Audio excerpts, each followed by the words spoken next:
Praise the Lord. தேவனுடைய நாமத்துக்கு மகிமை உண்டாவதாக.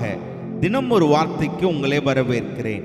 சங்கீதம் 4ஆம் அதிகாரம் 8ஆம் வசனம். சமாதானத்தோடே படுத்துக்கொண்டு நித்திரை செய்வேன்.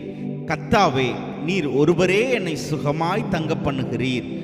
நம் வாழும் இந்த உலகில் தூக்கம், நித்திரைதான் மிக முக்கியம். இது இல்லாமல் நம்மில் அநேகர் நிம்மதியாய் வாழ்வதில்லை. நம் பிரச்சனைகள் நம்மை சூழ்ந்திருக்க யார் நிம்மதியாய் நித்திரை பண்ண முடியும்? ஆனால் நம் பாரங்கள் யார் மீது இறக்கி வைத்து நாம் நிம்மதியாய் இருக்க முடியுமா என்றுதான் நம் கேள்வியாயிருக்கிறது.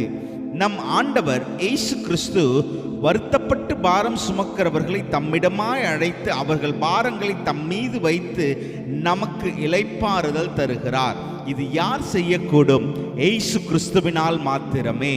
சங்கீதக்காரர் நம்மிடமாய் சொல்லுகிறது என்னவென்றால், நான் சமாதானத்தோடு நித்திரை பண்ணுவேன். ஏனென்றால் நம்மை சுகமாய் வாழ பண்ணுபவர் நம் ஆண்டவர். எனவே நாளைய தினத்தை குறித்து கவலைப்படாமல் பாரங்களை அவர் மீது இறக்கி வைத்து அவர் நம்பி நித்திரை செய்யுங்கள். ஏனென்றால் நம்மை பாதுகாக்கிறவர், சுகமாய் தங்க பண்ணுகிறவர் நம்முடன் இருக்கிறார்.